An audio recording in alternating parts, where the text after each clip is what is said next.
Okay, so everyone can hear me. Hi, Elaine. How are you? Nice to see you here.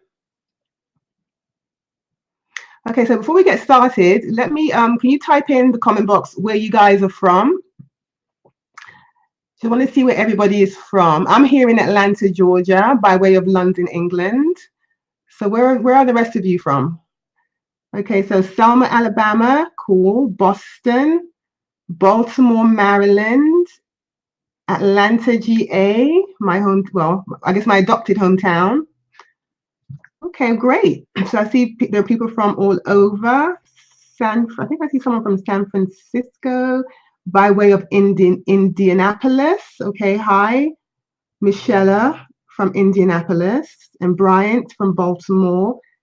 B. Lana from Boston. Michelle from Selma.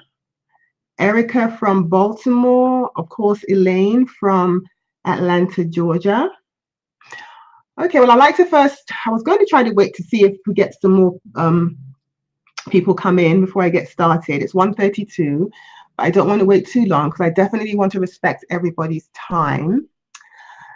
So I'll give them about another 3 more minutes or so to come in, and then we'll go ahead and get started. So give us about 3 minutes. We're going to go ahead and get started at about 1:35, okay?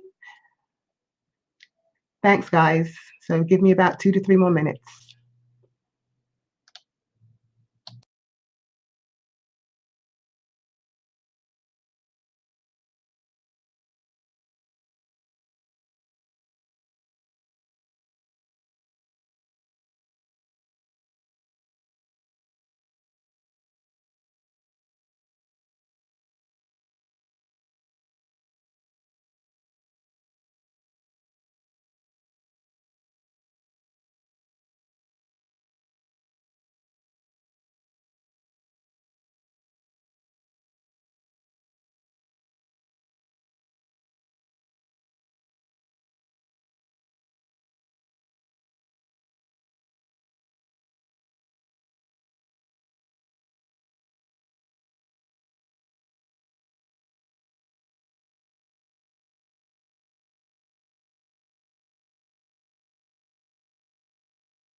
Okay, somebody asked me, I think it's Lana, if there's going to be a replay. Yes, Lana, there will be a replay.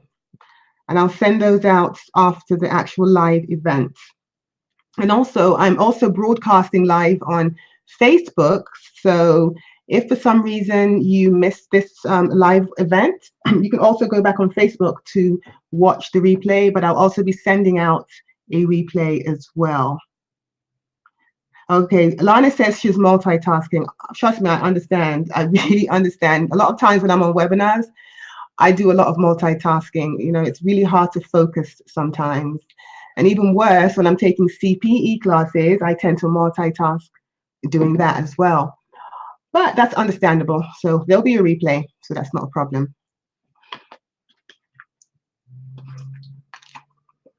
Okay, so we're going to go ahead and get started. Again, thanks for joining me for this webinar, QuickBooks Self-Employed for booth renters, independent contractors, salon suite owners, and pretty much anybody in the beauty space who is considered an independent contractor, like of course mobile stylists, tattoo artists, makeup artists. Okay, so let's start. Let me start by introducing myself. For those of you that don't know who I am, my name is Desiree Anderson, and I am a certified public accountant located, as I said earlier, in Atlanta, Georgia. I'm also a certified QuickBooks Pro online Pro advisor. I am an enrolled agent, licensed by the IRS. And for those of you that don't know what an enrolled agent is, what we do is we are licensed by the IRS to represent taxpayers who are having IRS problems, whether it be an audit that you're going through with IRS, or whether it be if you owe the IRS money, if you want to set up some kind of installment agreement because you owe them money, or if you want to just any type of agreement that, excuse me, that you're trying to set up with the IRS if you owe them money, whether it be an offer in compromise or just a regular installment agreement or anything of that nature. So usually you have three entities that are qualified to represent taxpayers, and they are certified public accountants, enrolled agents, and attorneys. I happen to be both a certified public accountant and an enrolled agent. I'm a licensed hairstylist and salon owner for 19 years, so I truly understand the plight of the salon owner and the hairstylist. I've been a booth renter. I have been a salon owner. I've owned a salon suite. I've worked for the larger salon industry, for example, Regis. I think I worked for Fantastic Sam. So I've pretty much done it all. So I understand this business inside out, 360 degrees all around. And now I'm on the financial side. I'm a year-round tax advisor and accountant for the beauty industry.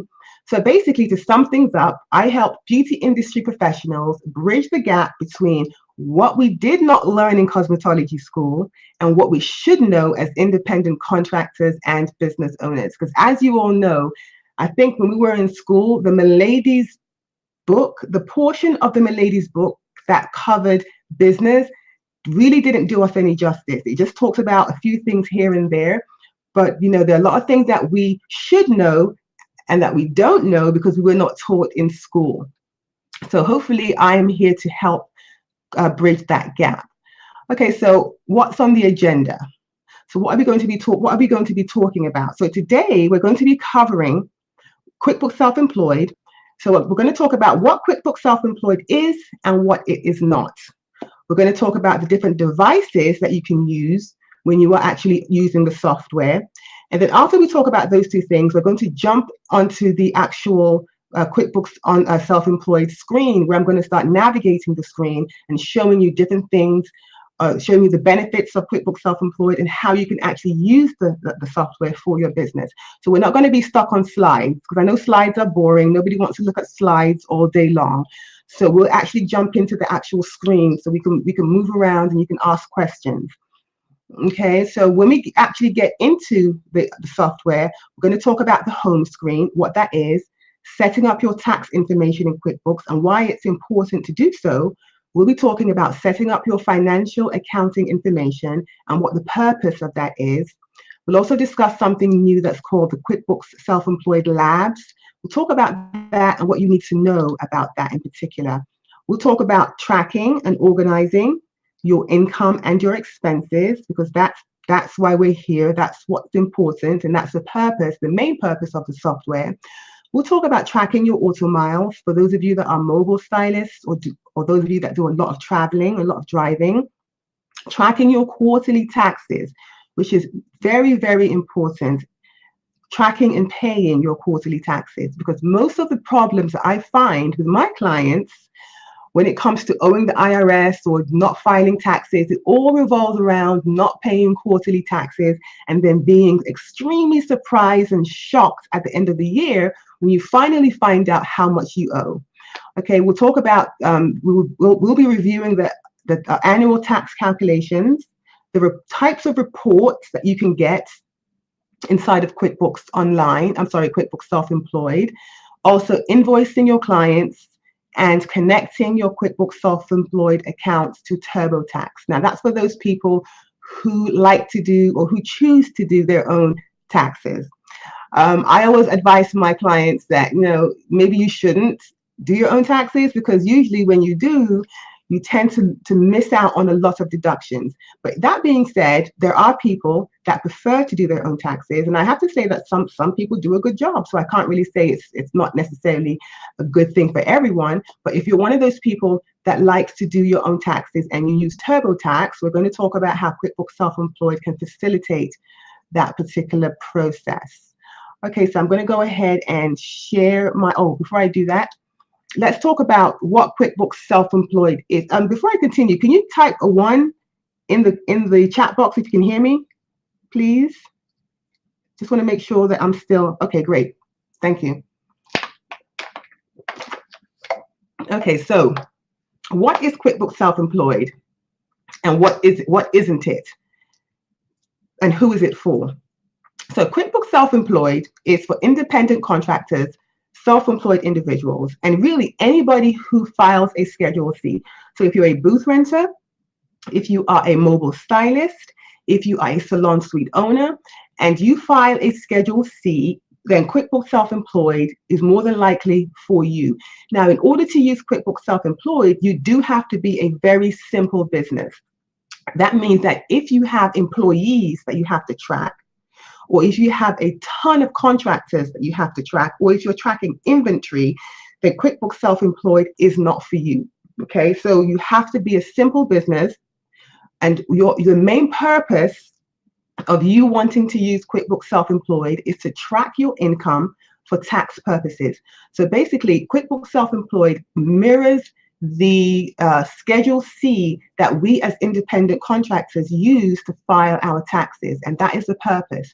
So if you are something other than that, so say for example, for QuickBooks Online, if you're an independent contractor, you're a self-employed individual, or you're a Schedule C filer, you can also use QuickBooks Online, or you can use QuickBooks Self-Employed. However, if you are a partnership, a corporation, a business with employees, or a business that has to track a ton of independent contractors, and you want to track those independent contractors on, using a system, or if you have a business and you sell a lot of inventory and you have to track inventory, then you would have to switch over from QuickBooks Self-Employed to QuickBooks Online. That is what you would have to use.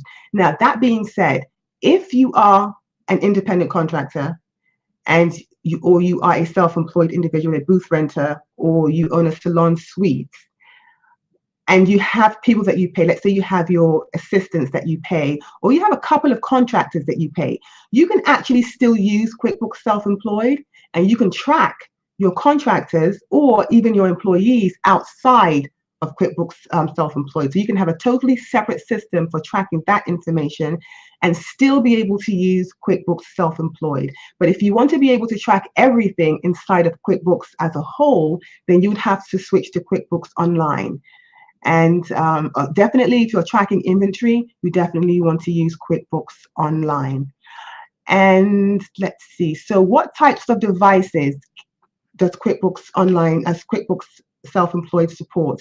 It supports mobile and desktop. So you can do everything over your mobile phone that you can do on your desktop. So you can send out invoices. You can track your, you can actually track your income and your expenses, all through using the mobile device. So you're not necessarily stuck on the desktop, or you're not necessarily stuck on the mobile. You can interchange between the two. So that's something that's really great about this particular software. So if you're traveling, for those of you that travel a lot, you can still keep up with your bookkeeping using your mobile device, whether it be your phone or an iPad of some sort. Okay, so now let's switch over to the actual screen, and let's jump into the demonstrations. I'm going to stop sharing the slides, and I'm going to go to the actual screen.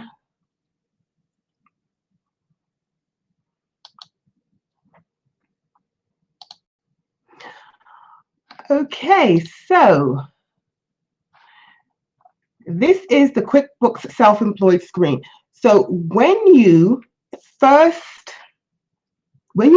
sign into QuickBooks Self-Employed, the first screen that you're going to come in contact with is the home screen. Okay, so what is the home screen? The home screen is basically a snapshot of your entire business.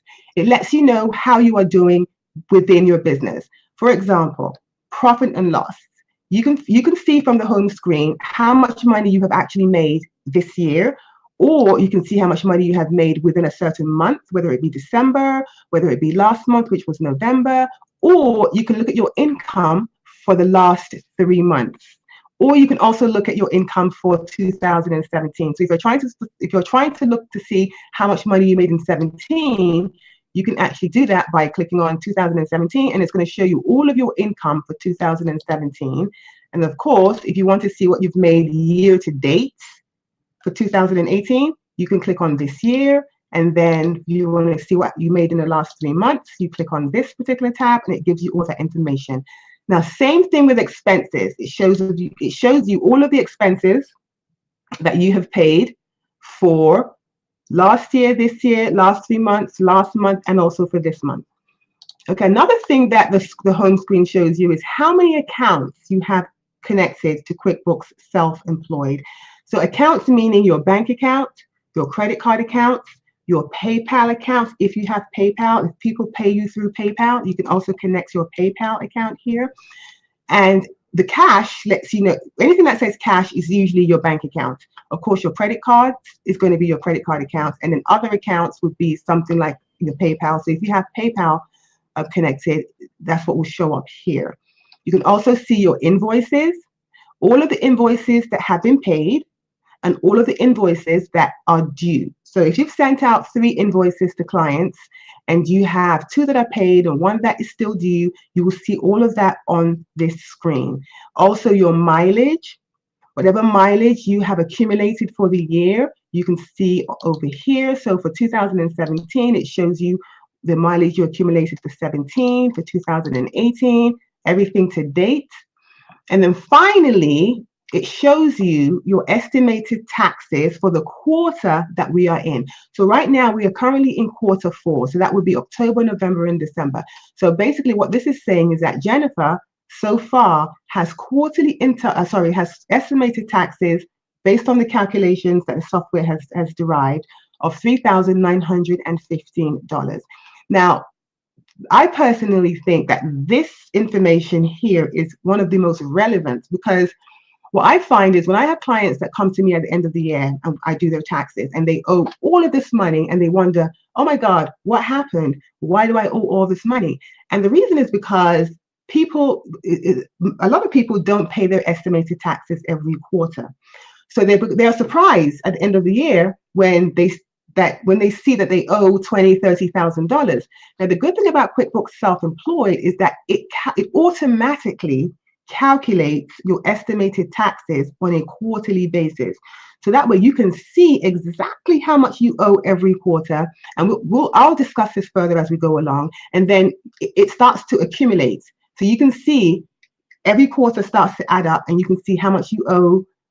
And by the time the 4th quarter rolls around, if you haven't paid any of your quarterly taxes, it's going to show you exactly how much it's going to estimate how much you owe in taxes for that year.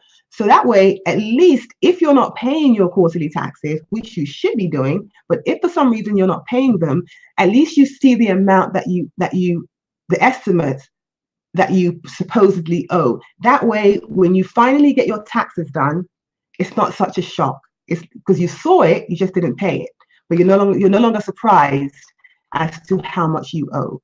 Okay, so that's the home screen. Now let's talk about setting up some of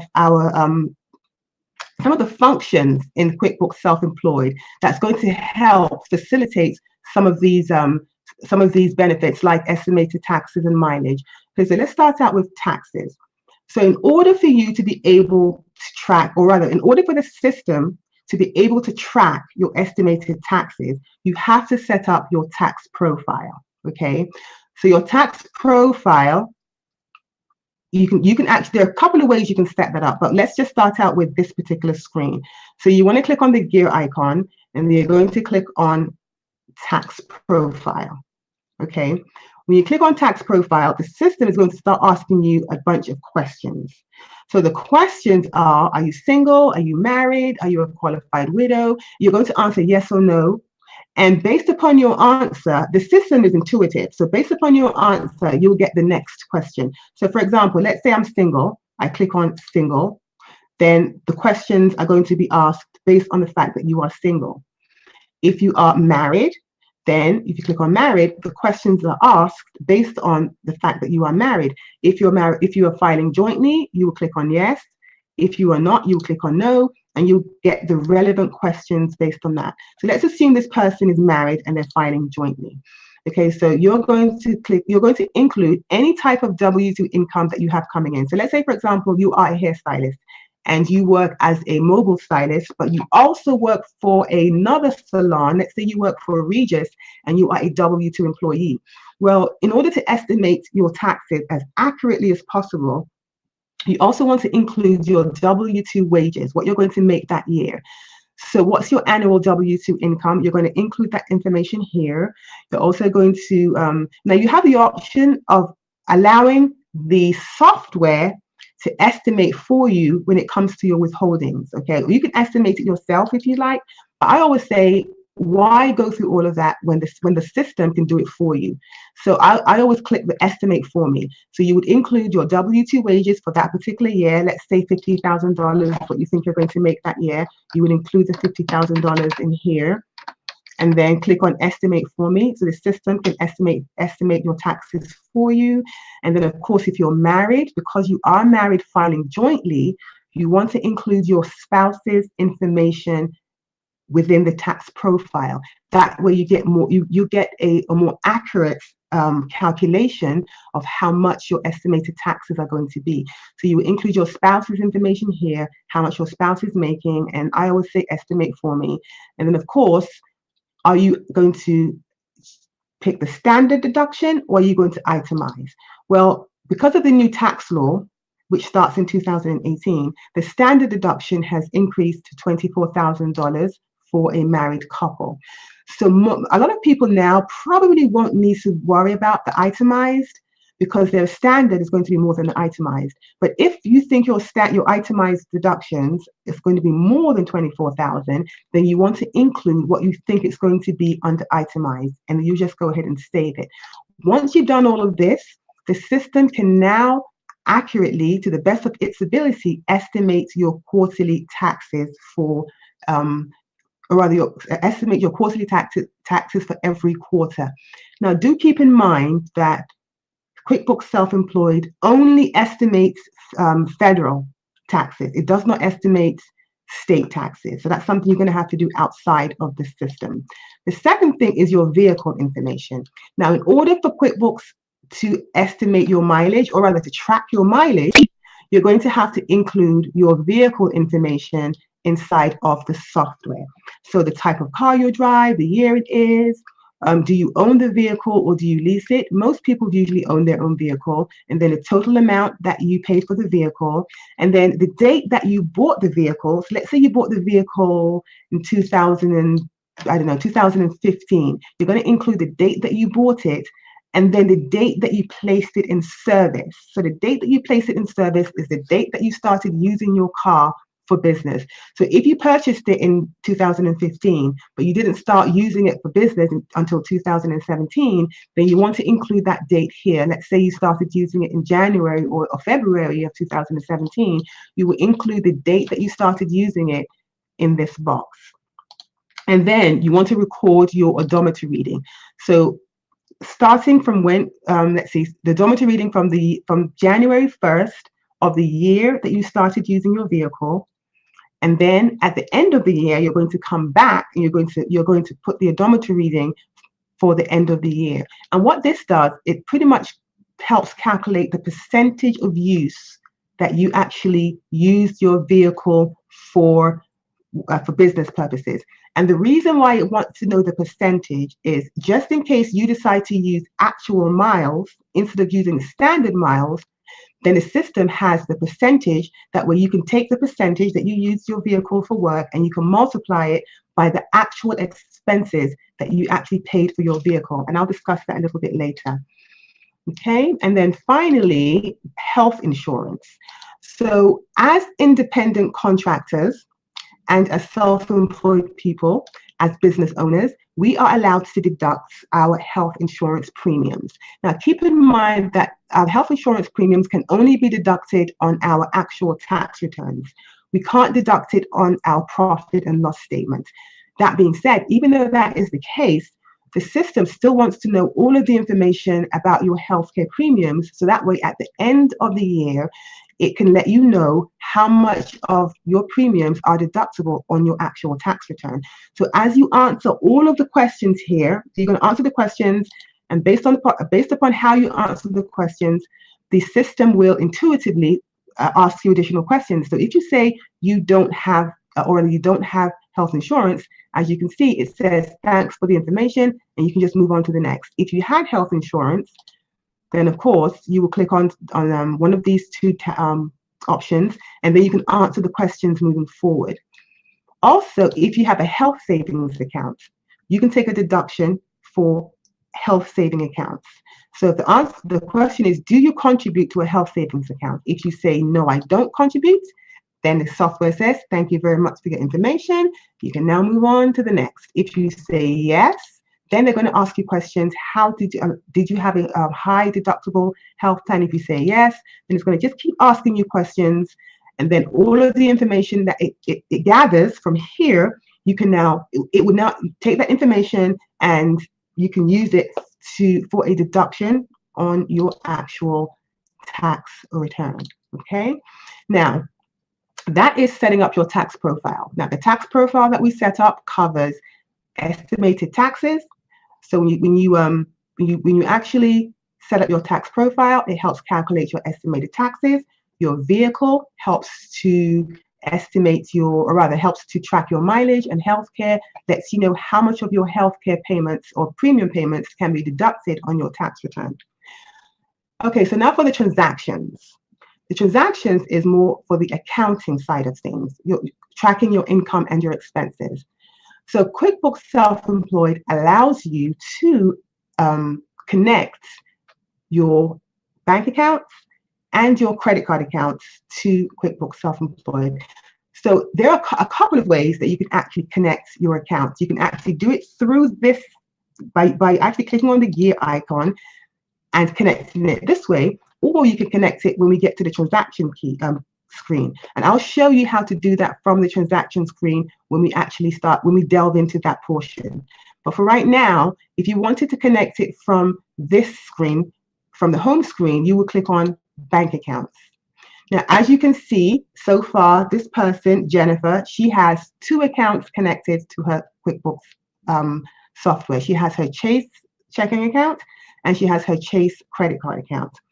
If she wanted to connect another account, she can just click on the plus key. Then you can pick any account available, or you can type in your accounts. If you don't see your account here, you can type in your account. So let's say you bank with Fidelity. You just click on Fidelity, click here, and then you can go ahead and connect your account. Now, the username and password has to be the username and password that you use to log into your actual bank account. That's what you need to include here. And then once you do that, you connect it, and the system will actually walk you through the entire process. Now, let me say one thing here. Okay, let's go back to bank accounts. Okay, now, I always tell my clients, especially those clients that are single member LLCs, okay, you're really required to have a business account separate from your personal. Okay, that's required.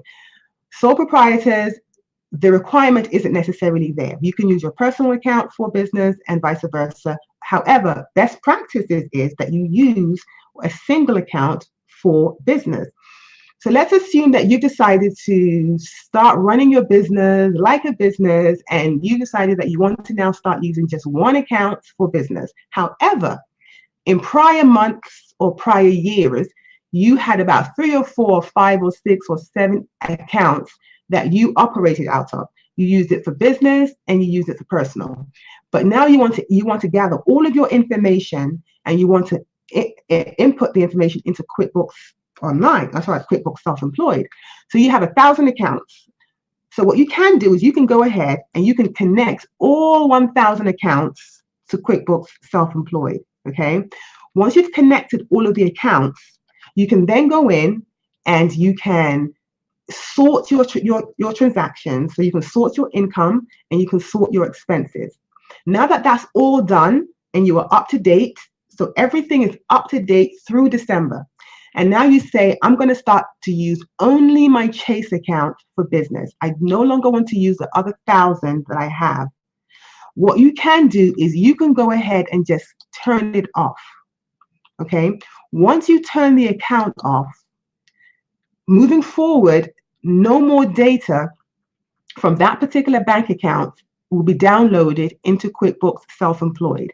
The only data that's going to be downloaded into QuickBooks Self-Employed are the accounts that are still on. So if you had your Chase credit card account on, that's the only account that is still going to download into QuickBooks Self-Employed. Okay, now one thing you shouldn't do not delete the account. Even though you no longer want to use the account for business, don't delete it, because if you delete the account, you're going to delete all of the data for that particular account, which is going to remove the information from your profit and loss statement. So don't delete the account, just simply turn it off and only leave on the accounts that you still want data to download from to QuickBooks Self-Employed. So that's just a little information for you. Okay. Oops, sorry, didn't mean to do that. Let's go back to the home screen. Okay, so the next thing is importing information. And hold on one second. Let me see if there are any questions before I continue. Let's see. Oh, someone said I have a black screen.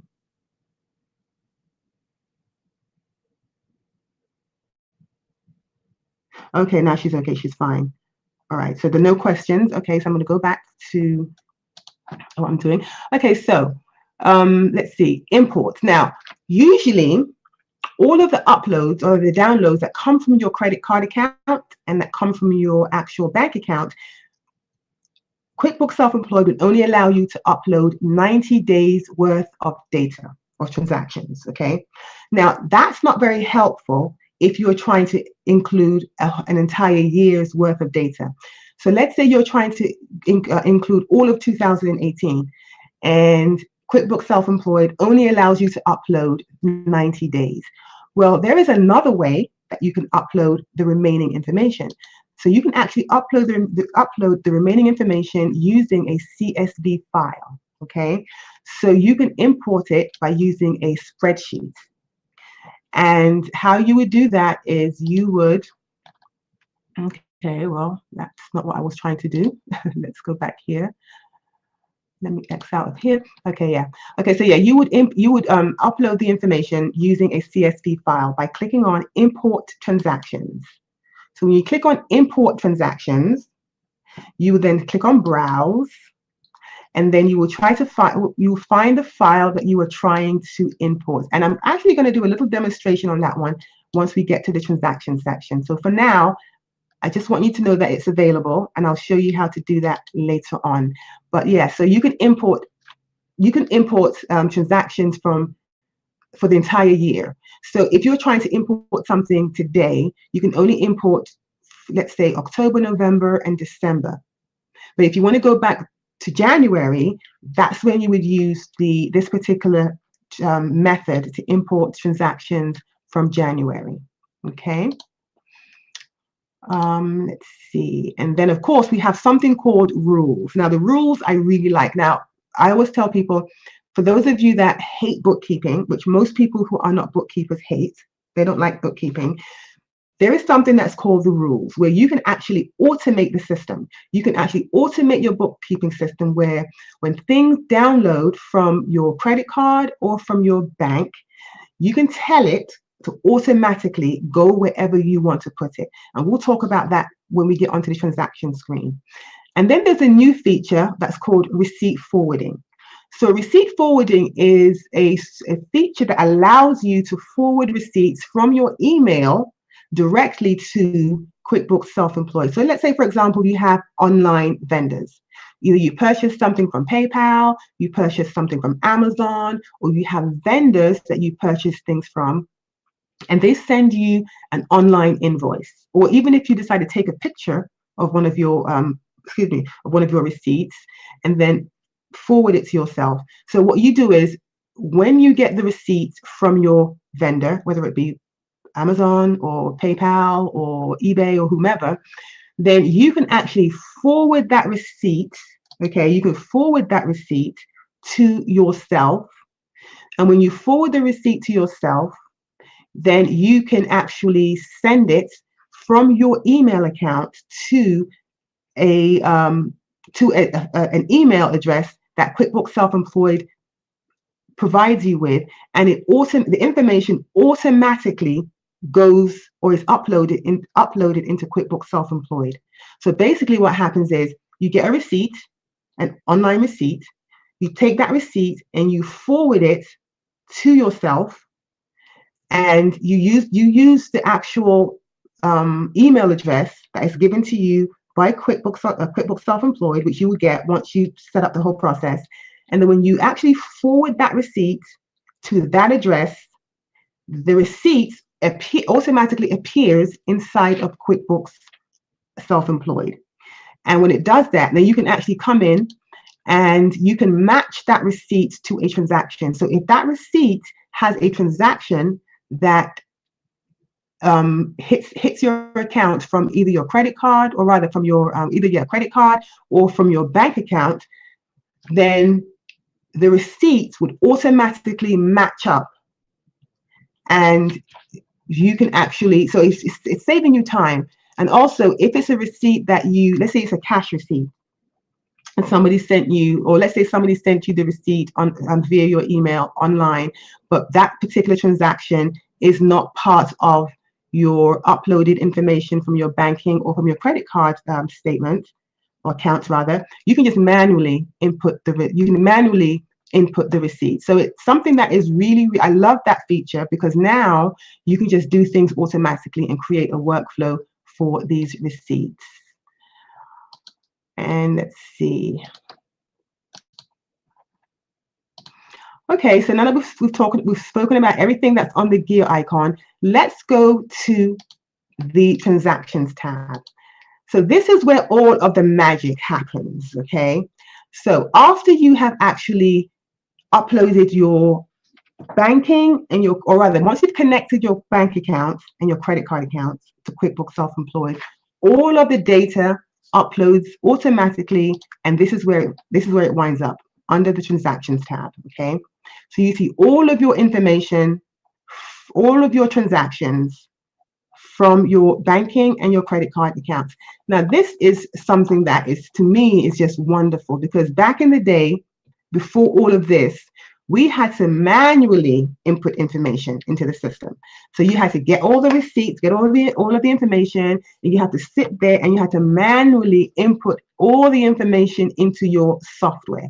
Where now, with the cloud, you can now, you no longer have to do that manually. Everything is done for you. It's uploaded into the system, and all you have to do is put them where they're supposed to be, okay? So let's start out here. Now, let's say, for example, you had a transaction that was a cash transaction. As stylists, or in the beauty industry, some of our transactions, or quite a bit of our transactions, happen to be cash transactions. So that means that if it's a cash transaction, it's not going to show up on this screen, because the only thing that shows up on this screen are transactions that come from your bank account or from your credit card account. So if you have a cash transaction, you can actually add it manually. So how do you do this? You can do this either on your mobile phone, or you can do it from the computer, and you just click on Add Transaction. So then you include the date, enter the description. The description could be the person that paid you and the service that was offered, the dollar amount. So let's go ahead and do that. Let's say I offered a service to Stacy, and the service was a shampoo. Stacy paid me $75 for the shampoo. And you can also notate that, you can put any kind of note here, whether it's the type of shampoo that you use for Stacy, or just anything, any kind of note that's attributable to Stacy, you can include here. And then you want to pick the category that this is for. So this is income. So you're going to click on Select a Category, and it's going to go to income. And then you just click Save. And that's that. So that's how you handle all of your cash receipts. Anything you receive cash, any service that you received cash for. Now, on the other hand, if you are working with transactions that came from your bank or your credit card, here's what we do. Now, first of all, you can filter this information to just look at what you want to see. Right now, we are looking at all of the transactions that were uploaded. We're looking at all of the accounts. We're looking at the last 12 months. Let's say that we only want to look at unreviewed transactions. So right now we're looking at all. So we're looking at unreviewed, and we're looking at transactions that have already been reviewed. And you can tell they've been reviewed because it lets you know what type of transaction it was and what account it went to. Unreviewed lets you know that, okay, this is how unreviewed transactions are going to show up. Okay, so let's say we don't want to look at all of this. So this is a lot of stuff to look at. You're looking at all of this information. You want to say, you know what, I don't want to look at all of that. Let me just narrow this down. So then you can filter it down to just unreviewed. So now you're looking at only unreviewed transactions. That's all you're looking at. And then you're looking at unreviewed transactions for all accounts. Well, let's say you only want to look at unreviewed transactions for your checking account. Then you click on checking. Now it's showing you only the unreviewed transactions for your checking account. You're looking at all of them for the last 12 months. You can pick and choose what time frame you want to look at. You can also use the custom dates. So if your time frame isn't within any of the ones you see here, you can actually use your custom dates to customize what you want to look at. Okay, so you can look at business transactions. So if all you want to see are business transactions, you just filter it by business. If you want to look at personal, before I say that, let's look at this. Okay, so let's look at business income transactions only. So this shows you only your business income transactions. If you want to look at just your business spending, you can do that. Now, the good thing one of the things I like about the business spending is that you can actually drill down even further. So let's say that you want to see how much you've spent in advertising in the last 12 months. So you can narrow it down to just advertising. Well, unfortunately, Jennifer, or should I say fortunately, Jennifer has not paid has not bought any advertising in the last 12 months, which means maybe her business is doing really well. She hasn't had any needs to advertise. Lucky her. Okay, so let's see if she's paid insurance at least. Let's see. For spending, and let's go to business insurance. Well, Jennifer hasn't paid any insurance either, but you get the gist of things. So let's say that you've spent money on advertising. It's going to show you how much you've spent for the entire year on advertising, or any other type of transaction that you want to actually take a look at. Then also we have excluded transactions, which I'll talk about later. We have transfers, which I'll talk about later. And then also we have unreviewed and uncategorized. Now, if you want to look at unreviewed transactions and uncategorized transactions, you would click on this particular tab. Now, it's not showing anything as uncategorized at this time, but if you do have an uncategorized transaction, it's going to show here. And I always say it's really important to check this out because you want to make sure that all of your transactions have been properly categorized. That way they are in the correct accounts. And if you have any uncategorized transactions, this is where you will find them. And you can go in and you can categorize them. So let me show you what that would look like. So this is business. Let's use this one, business income. So let's pick uncategorized for this. Okay, so it's uncategorized. So when you click on when you click on the unreviewed and uncategorized, you would see all of the uncategorized transactions.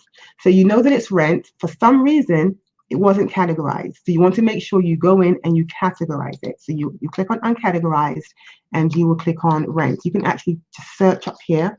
You can either scroll down to try to find, well, it's not allowing me to scroll down. So you can just, show all categories. So if you're not sure where something goes, you can just click on show all categories, and you can just keep scrolling down until you find the account that closely matches the account that you think the item or the transaction should be a part of. So you can do it that way. If you know for sure where you want the transaction to go, you can just go in here in the search area and type in rents, and there you have it. Okay. So let's see what else. Let's go back to all. Okay, someone's, let me see if there are any questions. Somebody asks me, can you just import from style sheet, etc.? Well, so Michelle, when you say import from style sheet, are you asking, can you import transactions, actual transactions from style sheet? Okay, can you import income from style sheet? Well, if you can get it into a spreadsheet, then yes. So what you can't import it directly from style sheet.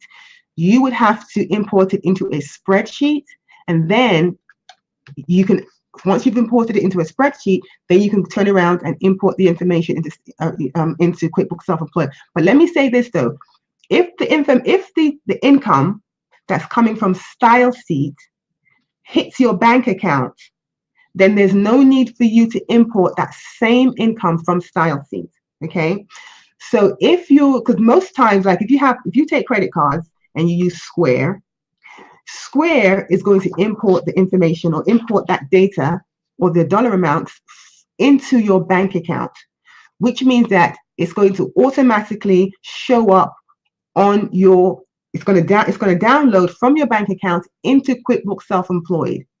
So that means that you don't have to in turn get that same income from style sheet and upload it into QuickBooks Self-Employed. Because if you do that, now you're double dipping. So now you're including income twice. Okay, so keep that in mind. The only reason that you would have to import information from any other third-party application like PayPal or like Square or like style sheet is only if that information, if that income information does not hit your bank account. That's the only reason why you would actually import it to style sheet, or rather import it into QuickBooks Self-Employed. Okay, all right, so let's see. Okay, now another thing. Okay, so transactions. Here we have income coming in from Chase Bank. So we know that income automatically is a business transaction. So we're going to click on business. So in order to get it into the system, so everything on here that is business is going to show up on your profit and loss statement. Okay, so here's how it all starts. You have income that is uploaded to your, is downloaded from your bank account into the software. It shows up here. Now, with this particular example, it's showing you income from individual people, like it's showing income from, let's say, Christy, from Beth, and from Kim. Keep in mind that if you are using a third-party software, like let's say you use Square, Square is probably it's only going to import information for that day. So you're not going to have the individual's name. It's just going to say Square income. Okay, so when you see Square income, or you see income from whatever third party, then you'll click on business, because it's going to go to your income account. So that automatically goes to your income account. Okay, same thing with expenses. You have rents. Oh no, let's see, 1 minute. You have let's see. But let me change this. Let me go on to let me view only business expenses, or rather business transactions, or unreviewed transactions for all. Okay, there you go. So I'm looking at unreviewed transactions for both the bank and for the credit card. All right, so everything here has not been reviewed yet. So we have expenses. This is a business expense. So we're going to click on business. Automatically, it goes to an account. Now, this is a computer. Now, this system is intuitive. So it saw computer, so it automatically sent it to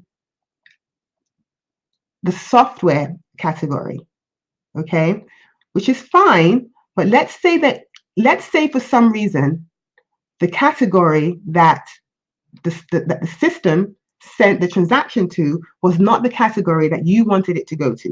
You can by yourself click here and just change it. So let's say you wanted to change that to, I don't know, let's say you don't even know what you wanted to change it to. You click on the see all, and then you can just click down, just keep on clicking till you find the category that you would prefer to use. So let's assume you wanted to use, let's see,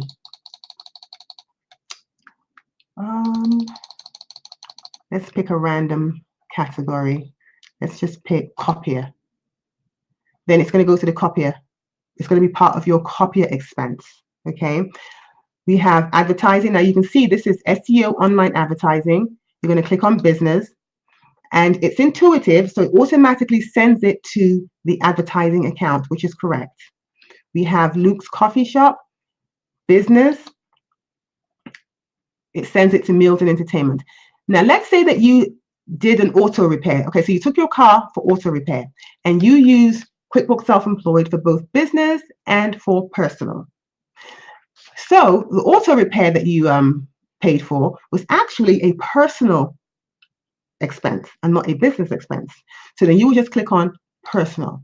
That's going to send it to the personal section, which means that anything that you click on personal is not going to show up on your profit and loss statement. It just goes to the personal section. So what the system is doing is basically just helping you determine what's personal and what is business. And this is a really, really, really, and I say really great a system, because sometimes back in the day, I have clients who say, okay, it's tax time, or they may need a profit and loss statement created. So we have to go through all of their statements to figure out what was business and what was personal. And it becomes really arduous trying to do that manually, or even trying to do it through a spreadsheet. It was so time consuming and so painful. Well, with the QuickBooks Self-Employed system, you don't really have to worry about that. You can just go ahead and just click personal if something is personal, personal, personal, personal. And then, of course, if it's business, you click on business, and all of that shows up on your profit and loss statement. Okay. Now, one other thing that I would like to talk about is the rules. So here is how the rules work. Now, I'm going to say this. The rules is a wonderful, wonderful tool. However, I advise all of my clients that if you do decide to use the rules, that you make sure, and let's say you decide to use the rules feature and you want to send all of your transactions directly from, once it downloads into QuickBooks Self-Employed, you want to just go ahead and send it directly to the financial statement. So you don't have to worry about doing all of the, the manual work yourself. I always say, if you do decide to do that, you want to check at least once a month to just look at your financial statements to make sure that everything went where it was supposed to go. Because you may have made a mistake, there may have been a bug in the system where it sent the transaction to the wrong account. So you want to make sure that all of the accounts that the transactions went to are the correct accounts. Okay. Now it's a lot less painful to actually go back and check to make sure that all of the transactions are in the correct accounts than maybe it would be for you to sit there on a daily or weekly or monthly basis going in and trying to categorize all of these expenses. Okay, so how do the rules work? Well, before we talk about rules, let's talk about something else. Let's talk about splitting transactions. Let's say, for example, you have a cell phone, okay, and you use your cell phone for business and you also use it for personal. So your cell phone expense is going to show up on your transaction feed. So the question is, how do I split this between business and personal? Well, here's how you would do that. You will click on split. Okay, you will click on split, and if you use if you've determined that 50% of the use of your phone is for business and the other 50% is personal, then you would just go ahead and allocate the amount for business and then the amount for personal. And I don't know why the phone always shows up under utilities. We're going to change that from utilities, and we're going to change it to phone. Okay, so click phone. So what happens here is 50% of your phone expense is going to go to your financial statement, and the other 50% is just going to go, you're going to be thrown away to personal spending. And then you can go ahead and save it. Now let's say that there are 3 areas that this is supposed to go to. You can also split it down as many ways as you can. So if you had a transaction that was like $300, and that particular transaction for $300 was for, let's say, 3 different types of transactions, you can come in here, you can click on split, and you can split that $100 into 3 ways, into 4 ways, into 5 ways, and put it in the account that it's actually supposed to be in, whether it's supposed to be partly personal or partly business. This is where you do all of that, okay? But in this case, we are working with phone, which is just half personal and half business. We split it here, and then we save it, okay? Now, let me see if there are any questions before I continue. Okay, no questions. So let's go over here. Okay, so now another thing is automatically some other rules. That's what we were talking about, the rules. Okay, so how do the rules work? Here is how the rules work. So let's say that you have a, let's see, Verizon Wireless. We want to create a rule for Verizon Wireless. And let's say you have a phone that you use 100% for business. Okay, so you're going to click on business. That's where it's going to go. But now you want to create a rule. So you want to tell the software that whenever something comes in from Verizon Wireless, I want you to automatically send it to my business, or rather to the profit and loss statement, and I want it to go to not utilities, because Verizon is a phone. So let's change that to phone.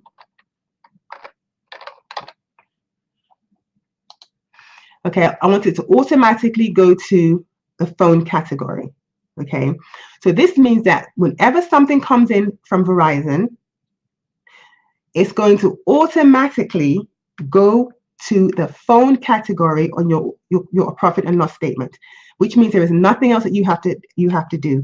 Now, here, this check mark, what this check mark does, if you check this mark, or rather, if you check this box, it's telling you that. Okay, let me read that for you. It says, use this to exactly match a string of characters. And what that means is, if it comes in under Horizon Wireless, okay, the rule is that it's going to send it directly to your profit and loss statement. Now, let's say every now and then or every month, Horizon Wireless sends, every time it comes in, the description is different. Let's say it says Horizon Wireless one month. Another month it may say Horizon Wireless Northwest. Another month it might say Horizon Wireless Southwest. Well, under those circumstances, you want to uncheck this box. And when you uncheck the box, what you're telling the system is, whenever something comes in under Horizon Wireless, even if it has some characters before it or some characters after it, I still want you to send it to the phone category on the profit and loss statement. And that's exactly what it's going to do. Now, let's say that you are doing, you're inputting information for the month of December. However, for January through September, you have inputted information, or rather you've uploaded information into the system, and you're trying to categorize all of those transactions from January through December. You want to click on this checkbox that says also apply to past transactions. So when you click on also apply to past transactions, then all of the transactions that happened in the past, January through November, this rule is going to apply to that, and it's going to automatically put this information into your profit and loss statements. Now, as I said earlier, do not use the rules, only use the rules for transactions that stay the same every single month. They have to be consistent every single month. If something from Verizon Wireless comes in that happens to not be a phone bill, happens to be something totally different, then you don't want to use the rules. You don't want to create a rule for that particular transaction because it's going to go into the wrong accounts, okay? So this is how you can set up your system to automatically do your bookkeeping for you, basically. Okay. Now let's see. So we've talked about the rules. Let's go back to all. We've talked about the rules. We've talked about personal versus business. Now, if you're using your phone, when you are categorizing transactions on your phone, then you also have the option to put it in the business or in the personal accounts by swiping left or swiping right. And everything that I'm showing you can actually be done using your cell phone. Okay, so let's see. So that's pretty much it for the transactions. So let's move on to miles. Okay, so with QuickBooks Self-Employed, you can track all of your miles. Now, of course, in order to track your miles, you have to set up your vehicle. And I showed you how to set it up from the gear icon, but you can also set it up from this screen by clicking on the down arrow and clicking on Edit Vehicle and setting it up here. So that's another way you can set things up.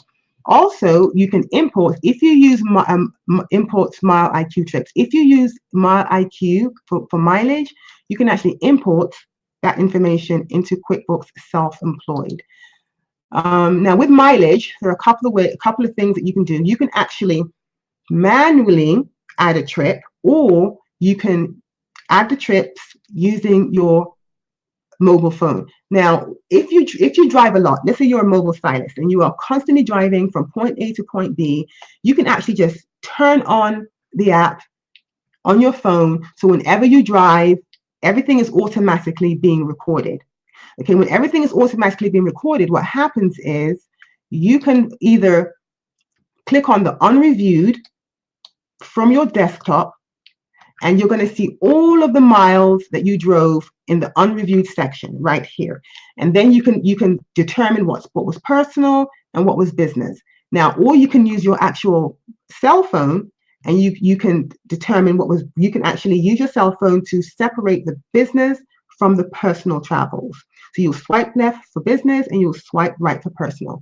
So you only use this section if you have your automatic mileage. If you turn on your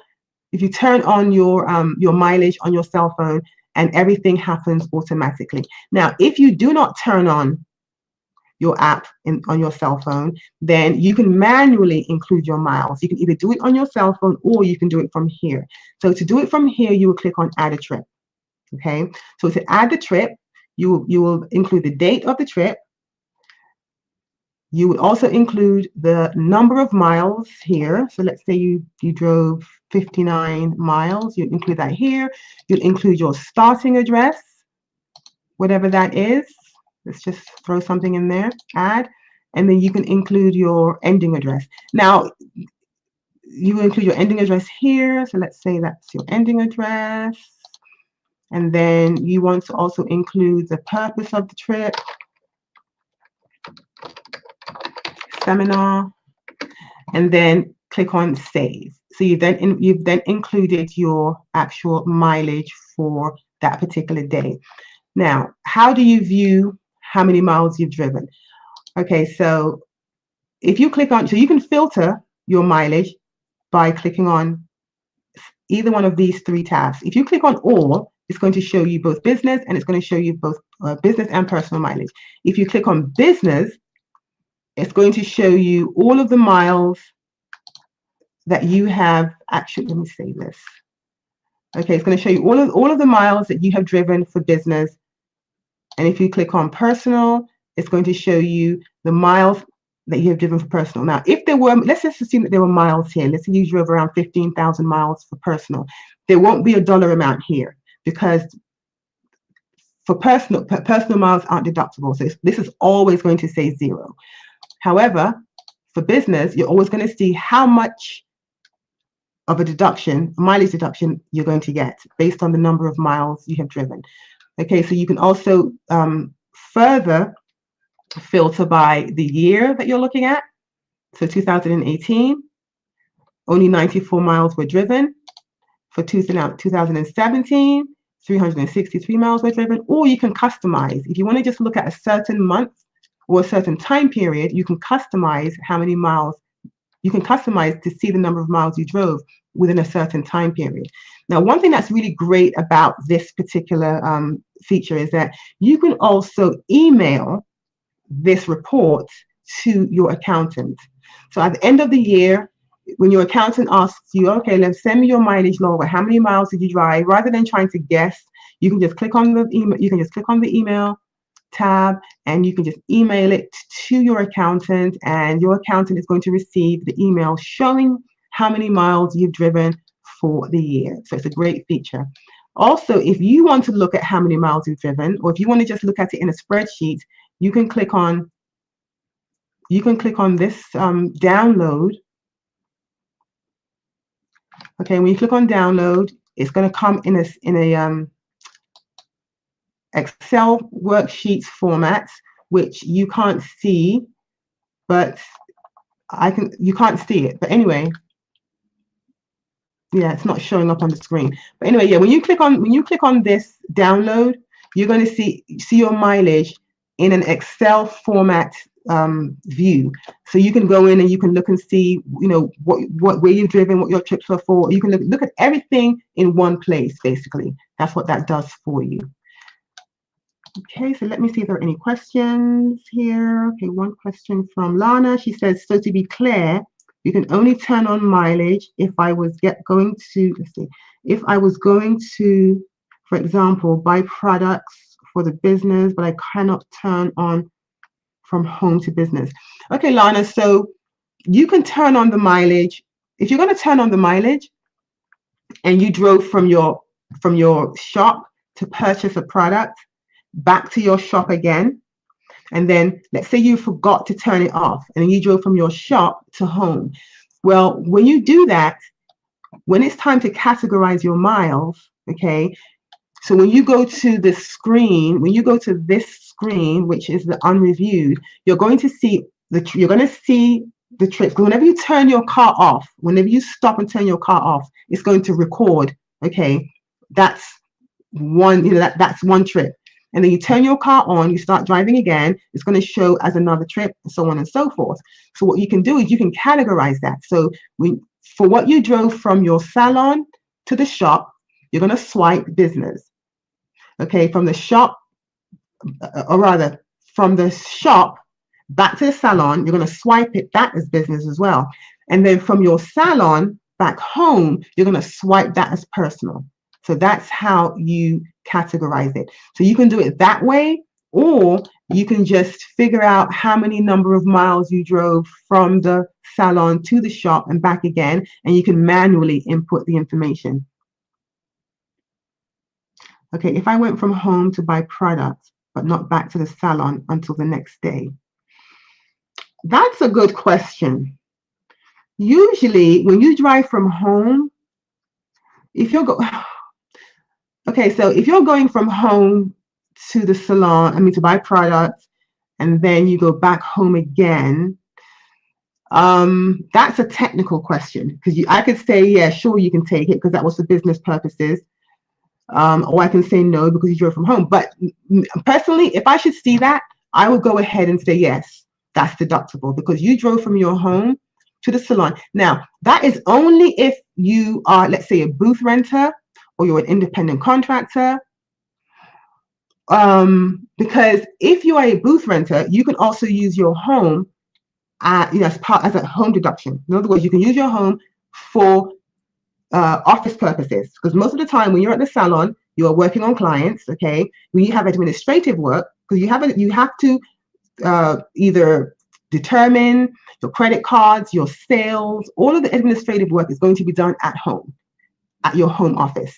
So under those circumstances, as a booth renter, if you drive from your home to the supply store to purchase a product and back home again, then yes, that would be considered a business expense, mileage. Now, if you own a salon, let's say you're a salon owner, then that could kind of change, because you, as a salon owner, you cannot then turn around and have a space in your home and use it as an office space, because you actually pay rent in a building. Okay, so the rules are a little bit different for salon owners versus individuals who booth rent. Okay, Alana says yes, she's a booth renter. So yeah, under those circumstances, yes, Alana, you should be able to deduct that mileage. Okay. So let's see. So we are way over time. I just noticed we're at 1 hour and 24 minutes, which is way over time. So I'm going to try and hurry up. So listen, we've talked about mileage. Let's talk about taxes. And I think we talked about taxes earlier. Basically, this QuickBooks Self-Employed calculates your estimated taxes for you. Okay, it calculates your estimated taxes for you. And if you don't pay your estimated taxes on a monthly basis, you are going to see that you have not paid it. So it's going to say recommended payments, amount paid. If you haven't paid it, it's going to show 0.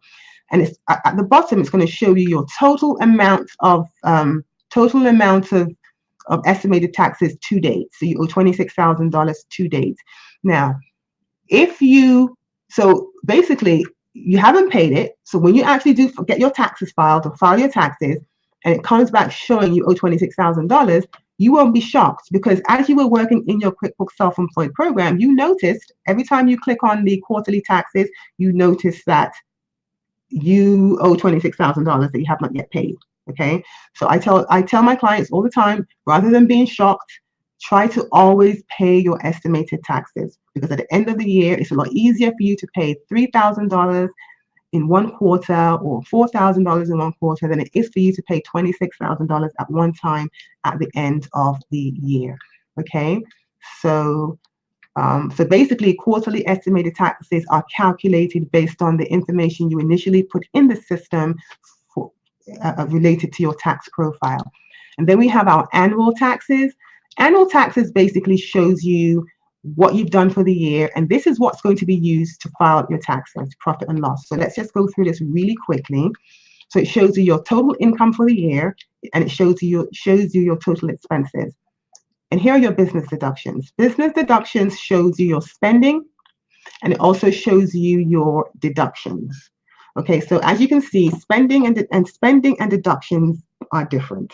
And the reason why they're different is because for meals and entertainment, or rather meals, that's no longer entertainment, because entertainment as of 2018 is no longer tax deductible.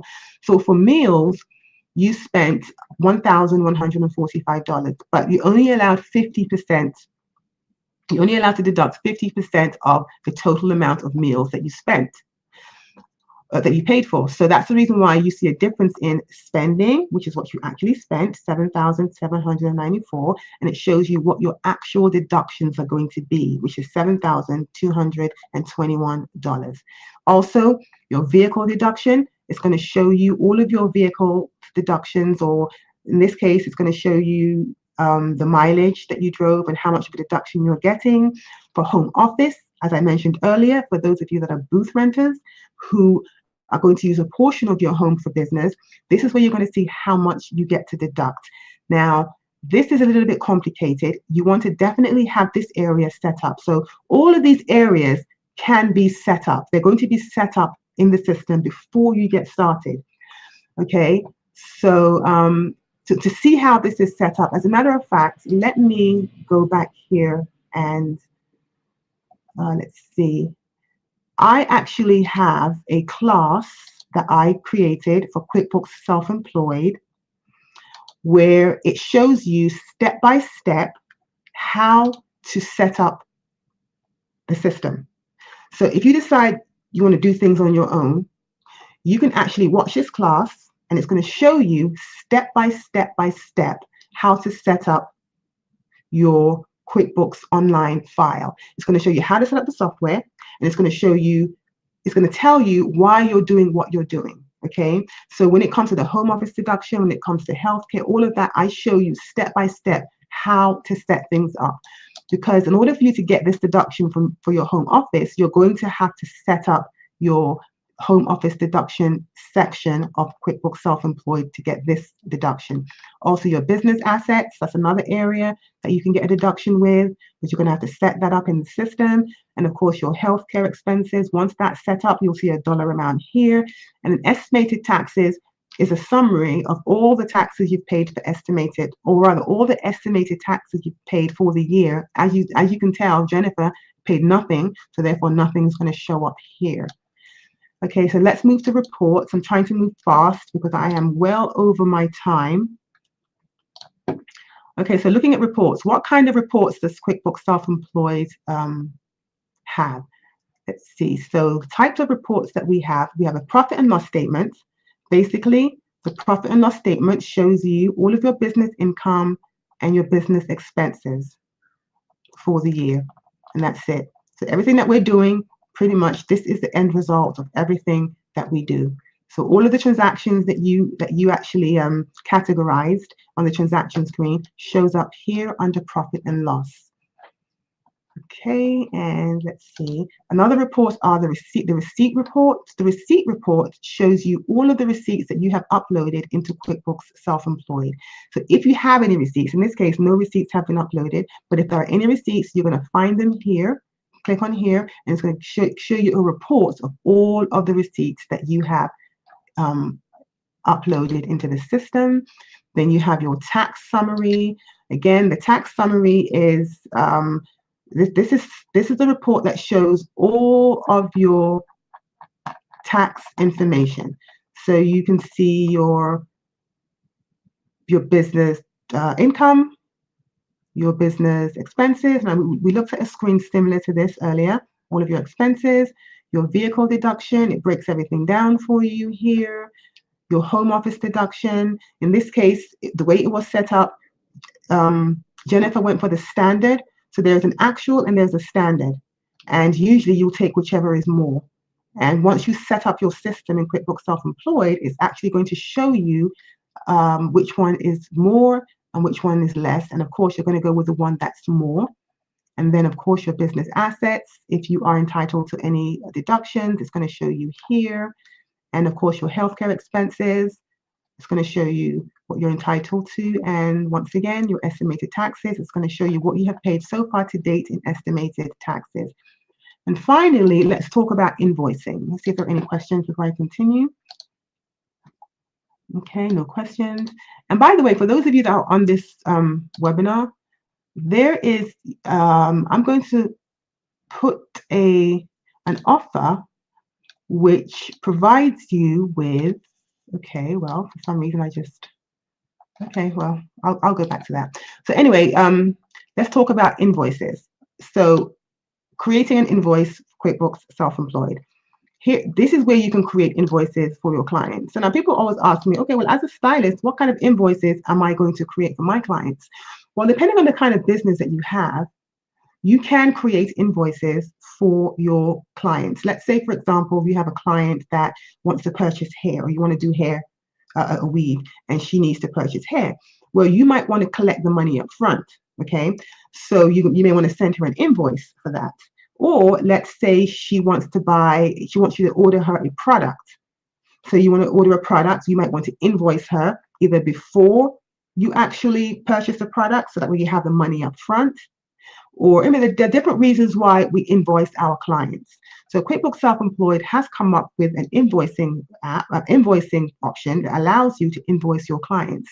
And the great thing is you can invoice your clients either directly from the desktop, or you can invoice them from the actual your mobile phone. So what you do is you'll click on Create Invoice, and you will include your logo, of course, up here, and then just fill out the information.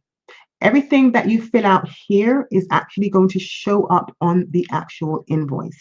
Now, if you're going to have an invoice, okay, I always say it's best to have a button on that invoice that says Pay Now.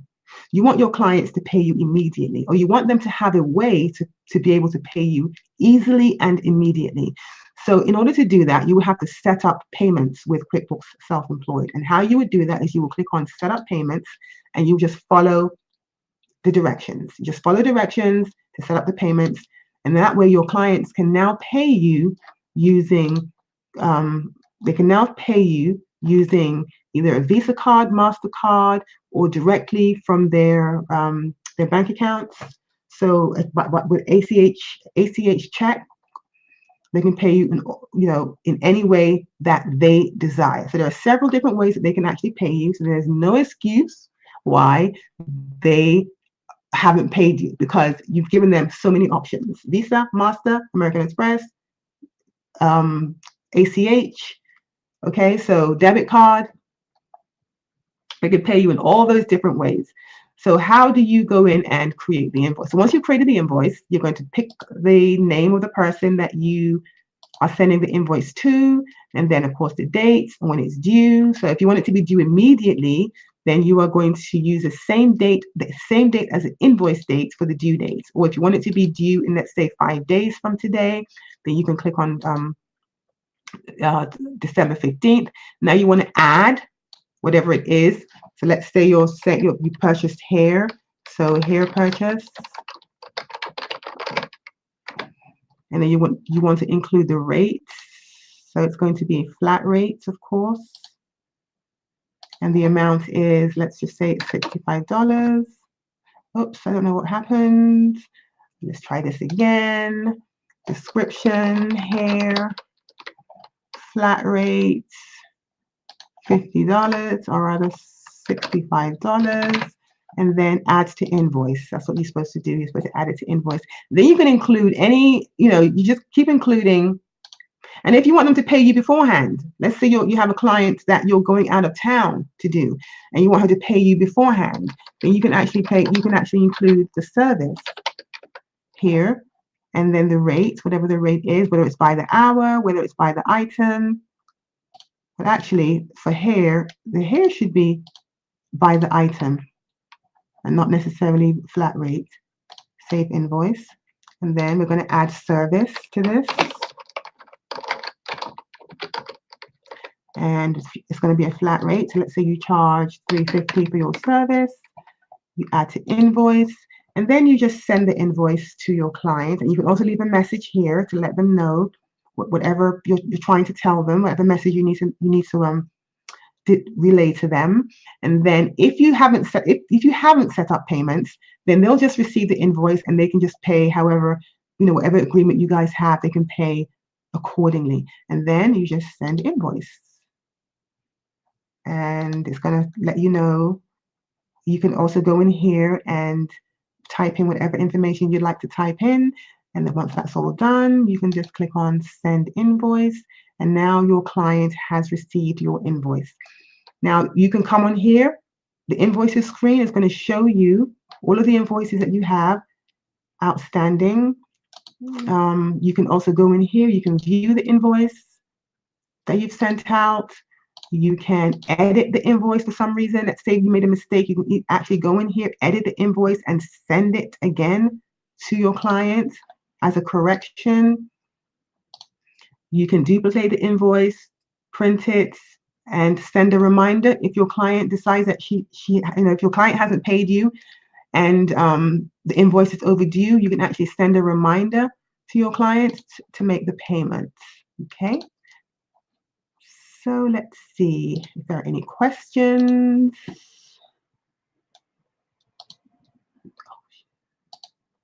Let's see here.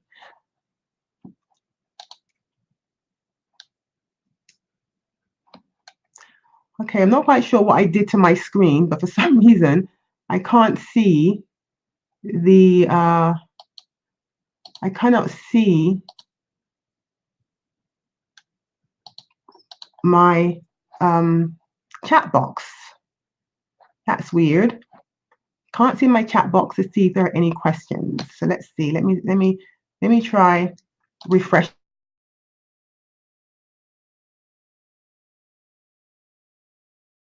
Okay, here we go. I think I can see it now. Okay, cool. All right, so I think that is, let's see, let me go back here. Let's share my screen again. Sorry about that, guys. Okay, so here we are with the invoice screen. Okay, so I think that's pretty much it. I think I've tried to cover as much as I possibly can within an hour and a half. And even though I definitely went over time by 39 minutes, that's a lot to go over. But are there any questions before I sign off? And also, let me put an offer in the, let me put an offer in here. Now, if you are interested in purchasing QuickBooks Self-Employed, I have an offer that would give you 50% off for 12 months. So basically, you're paying $5 for 12 months and it's 50% off. Okay, which is an excellent deal. You're paying $5 a month for everything that I showed you and some, because QuickBooks Self-Employed can actually do a whole lot more than what I showed. Okay, but I only had an hour, even though I went over. I only had an hour to show you some of the benefits of the software. Now, as I mentioned earlier, I do have a class. It's a step-by-step class that shows you how to use the software, and it's about 3.5 hours because I go into deep detail and I show you exactly what you need to do to achieve whatever it is you're trying to achieve. And I also provide you with access to me. So if you do decide to purchase the class, as you try to set up the software, if you have any questions, then you can feel free to email me and ask me any questions that you have, and I will try to help you to the best of my ability. Okay, so I'm going to go ahead and stop sharing this particular screen, and let's see, go back here. Okay. Well, I'm going to go back to the right screen, and that's not what I want. Let's see. Okay, so are there any questions? Any questions before I sign off? Any questions? And by the way, you should be receiving a replay of this webinar, so you can go ahead and rewatch it.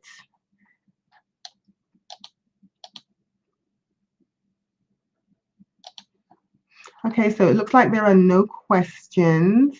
So here is my contact information for anybody who has, oh, and it's not showing very nicely. It's a little discombobulated, so this is not really going to help. But anyway, my Twitter account is my Twitter handle is Desiree Anderson. My email address is desiree@andersonaccounting3.com. My Facebook, you can reach me at Accountants for Hairstylists or Profit and Beauty, and the website is accountantsforhairstylists.com. Sorry about the way this looks. I'm not quite sure what happened. The actual slide doesn't look this way, but for some reason, it's showing up this way on the webinar. Okay, so let's see. Tim, thank you for your time and information. Would it be possible for the 50% off of, let's see, would it be possible for the 50% off of 12 months to be emailed to us? Okay, so Kim, was that Kim? Kim wants to know if I can email the 50% off. Yes, I can, no problem. I will definitely email that to you. I'll email you the 50% off for the actual software, and I'll email you the 50% off for the actual class, for those of you that would like to set things up on your own. Oh, and by the way, one thing I did forget to mention is that with this software, and I think I mentioned it during the beginning of the webinar, that if you want to do your own taxes, okay, you can actually integrate QuickBooks Self-Employed with TurboTax. So what happens is TurboTax pulls all of your Schedule C data from QuickBooks Self-Employed into TurboTax, and it just puts things where it's supposed to be. So basically, it just does it for you. Okay. Now, it sounds easy, and it sounds, oh, all I have to do is click a button to achieve this. But you want to make sure that you have an accountant or your tax preparer at least look over your reports from QuickBooks Self-Employed. You want to email your accountant or your tax preparer, or somebody who can help you. You may want to pay some money to have somebody look it over to make sure things are where they're supposed to be. If you decide you want to do it yourself, because before you import the information from QuickBooks Self-Employed into TurboTax, you want to make sure the information is correct. Okay, just don't do it because it says you can. Okay, this does seem simple and it does seem easy, which it is, but you just have to make sure that you have somebody guide you to make sure that you are doing things correctly. And I'm here to be that person. If you would like for me to guide you, you can contact me through any of my contact information, or you can just go to my website and you can get my phone number from my website and give me a call if you would prefer to actually speak with me in person. Okay, so that is the end of the webinar, and I would like to thank each and every one of you for taking the time to join me. And for those of you that stayed on for the entire hour and 45 minutes, I really, really do appreciate it. And hopefully I will see you again in another webinar. And what I'm going to try to do is have these webinars maybe once a month, not as long as this. And my next webinar, I may decide that for those of you that decide to purchase QuickBooks Self-Employed, I may just decide to have a webinar where I focus just on one area. So I'm going to focus just on maybe invoices, or focus only on transactions, or focus only on setting up the initial system with your tax information and transactions. That way we can just go, rather than going wide like we did today, I can actually go deep and tell you how to do certain things with the software. Once again, thank you so much for taking the time to join me today on the webinar, and hopefully I will see you again in future webinars in 2019. Have a great day, have a great holiday, and have a wonderful new year. Bye, everyone.